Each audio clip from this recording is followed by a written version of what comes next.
This story happened about 11 years ago, when I was a senior in high school. To this day, it is still one of the most mind-boggling and disturbing things I've ever experienced. It was mid-December in Iowa. Winters there are brutally cold, the kind of cold that could kill you if you were stuck outside too long.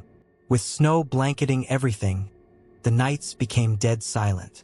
You can hear anything and everything happening inside the house and even outside of it. That night, I was hanging out with my best friend Colton in my family's walkout basement, just having a boring winter night playing video games. We were the only ones in the home. My mom had gone out for drinks with her coworkers after work. We decided to sneak into the family's wine and open a bottle just to make the night a little more exciting. As soon as we opened it, the garage door opened and slammed shut. I froze, instantly trying to hide the bottle. My friend looked at me and whispered, "I thought you said your mom was supposed to be out all night." "She was," I replied. Then we heard heavy footsteps above us. And my mother's voice, "Mio Sanbu? Anyone home?" I shouted back, "Yup, just hanging out in the basement." Her footsteps got louder, moving toward the stairs. Then she yelled again, "Can you come help me with something? I need you up here." Frantically looking for a hiding spot for the wine, I yelled back, "Yup, just give me a minute." Then silence, for about 20 seconds. And then her voice came again, asking in a more serious tone, "Is anyone down there with you?" The voice sounded just a bit off from my mom's. That was the first moment I realized something wasn't right. My family never cared if I had friends over. And the voice, it sounded like her. But there was something missing, something not right.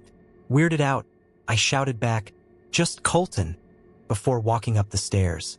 As I climbed, the overbearing silence of the house hit me. Felt electric, like something was very wrong. At the top, I looked toward the garage and the kitchen. Everything was pitch black. All of the lights were off. Not even moonlight was shining in. I shouted, "Mom, where are you?" No reply, just silence and darkness.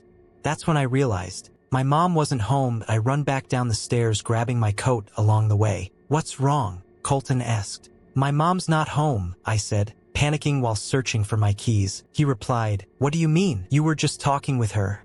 He replied. I said, "There's no one here. We need to leave now." But when I turned toward the living room, I saw my dog trembling on the couch and my cat growling behind it, staring into the darkness. I couldn't leave them. I pulled out my phone and called my mom. She picked up right away. She said, "Mio Sanbu, what's going on?" I said, "Mom, were you just home? I heard you calling me from upstairs." She said confusedly, "No, I'm just leaving the bar now. I wasn't home." "What do you mean you heard me?" I frantically told her everything. She rushed home immediately. Colton and I stayed in the basement with the animals. Before she returned, we could feel something in the house. It wasn't footsteps. It wasn't movement. It was a pressure in the air, like a black hole shifting from room to room. The only word I can use to describe it is hungry. The moment my mom came through the door, it was gone.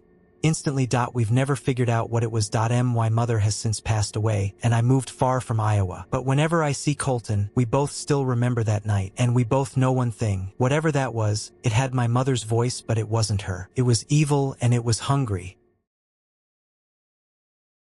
I was about 10 or 11 years old at the time, living in a rural area with my mom in a small lake house. One night, while sleeping in my room, I suddenly woke up for no reason.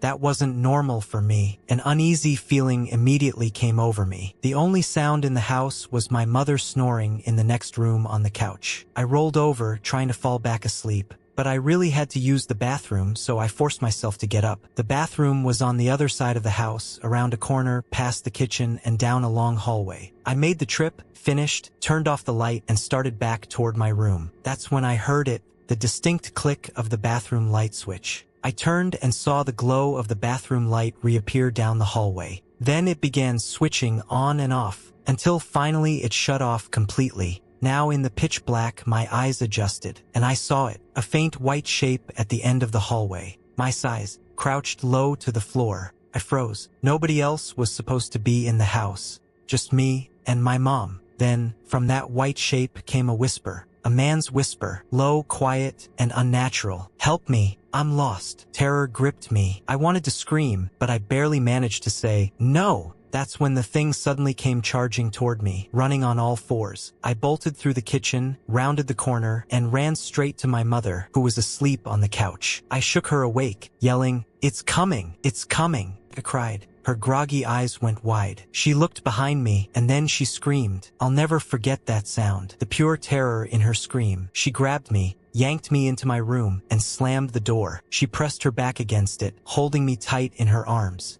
On the other side, we could hear it, running in circles through the kitchen, the sound of hands and feet slapping against the tile over and over. Then the sliding glass door to the outside slammed, as if it had been thrown open and shut again. We sat in silence until dawn bled through the windows. Soon after, my mom sent me to live with my grandmother for a while. I never stepped foot in that house again. Years later, my mom admitted she walked the property after it all happened, and she found a small burial site, 3 child headstones from the early 1900s. But what chills me most is that what I heard that night wasn't a child, that it was a man's voice, and it sounded wrong, twisted, unnatural. My mother still will not tell me what she saw standing behind me that night. She won't even speak of it. She once said she was afraid that if she talked about it, whatever it was would come back, and I believe her. I used to work overnight as a security guard at a local port. Usually, none of the port workers stayed overnight, except for the safety official. There were always 3 guards on shift, including me, stationed mostly at the front gate. The veteran guards always said the site was haunted. They said people had died there years ago, freak accidents, tragedies. I am religious, so I believed in angels and demons, but I always thought those stories were just to mess with the new guards. For weeks, I didn't really notice anything other than a few odd creaks or misplaced objects on my rounds. But nothing out of the ordinary until one night. Now, this port was huge. For the convenience of workers, there was even a gym on site. It was old, weights, a sauna, and even an indoor racquetball court with plastered walls and a heavy glass door. Usually, my partner Mike and I would play a round or 2 of racquetball on breaks. But one night, around 2:30 a.m., we decided to actually work out instead. The entire gym was so quiet you could hear the hum of electricity through the lights. The air conditioning was off, everything else silent. About 15 minutes in, we heard a loud thump.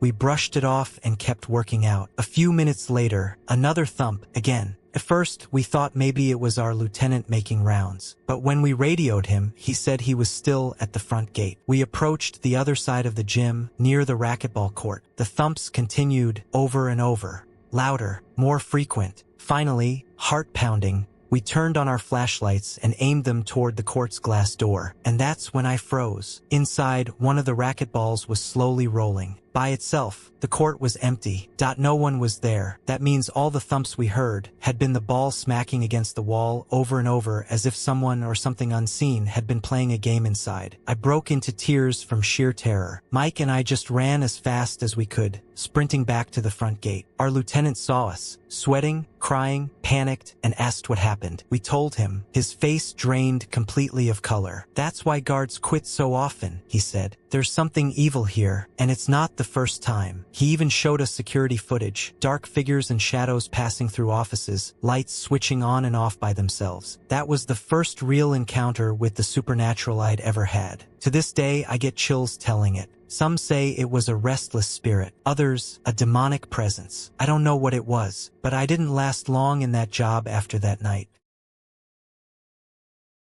I was about 11 years old when this happened. My cousin Daniel, who was 13 at the time, and I were playing hide and seek outside at my grandmother's farm in Tennessee. She owned over 1,000 acres, and we knew the property like the back of our hands. The day before, trees had been cleared to make room for a mobile home near the roadside. Their stripped trunks had been hauled off, but the branches were piled into a dense brush heap, about 50 feet wide and 15 feet tall. It was so thick you couldn't see through it. Naturally, that's where we played, because new places, even dangerous ones, always called to us. Half an hour into the game, it was my turn to find Daniel. I called his name for several minutes while standing in the clearing, but heard nothing. Then, faintly, I heard what sounded like a giggle from the woods. Upset, I shouted that if he wasn't playing fair, I was quitting and going back to the house. As I walked past that enormous brush pile, I froze. An unfamiliar voice called out from inside. "You gave up quickly." I stopped. "Daniel," I called. "Yes, I am Daniel. I am inside of the limbs," the voice answered. It didn't sound like him at all. I stepped closer, confused. The voice spoke again, oddly formal. "If you do not see me, then you have not found me, and I will have won the game." Skin crawling, I knelt at the edge of the branches and pulled them apart, and that's when I saw him. Or at least, something that looked like Daniel. He was crouched inside the pile, his body facing me, his head turned toward the hill. When his head shifted, his face locked on mine, and what pulled across his lips was not a normal smile. It was the most disturbing grin I've ever seen, like something cruel and evil was pretending to look innocent, but couldn't contain its glee at fooling me. My body froze in absolute horror. How did you get in there?" I stammered. Still grinning, the thing replied, "I fell into the inside of the limbs. I need your help, or I will continue to be trapped." That's when I noticed something worse. His lips weren't moving. The words didn't match his face at all. That twisted smile never shifted. And then, I saw the stick. A thick branch plunged deep into his neck. Red fluid trickling slowly down his chest in a steady dark stream. My body reacted before my mind could. I sprinted up the hill and straight into my grandmother's house. Inside, I stopped dead. Daniel was curled up on the couch, crying hysterically. My grandmother was beside him, trying to calm him down. All he said was that a little boy had tagged him in the woods, and that he didn't think it was really me. I broke down, explaining through sobs what I had just seen. My grandmother made us lunch, called my uncle to pick Daniel up, but all that night she kept asking me what had happened. Over and over, like she wanted to commit it to memory. The next day, she burned the entire brush pile. I stood at the window and watched as hours later, all that remained were glowing embers and black ash. Daniel never told me exactly what happened to him out there. He refused to talk about it for years, but I'll never forget what I saw inside that pile of limbs. Something wearing his face, grinning with pure malice. Something that was not my cousin.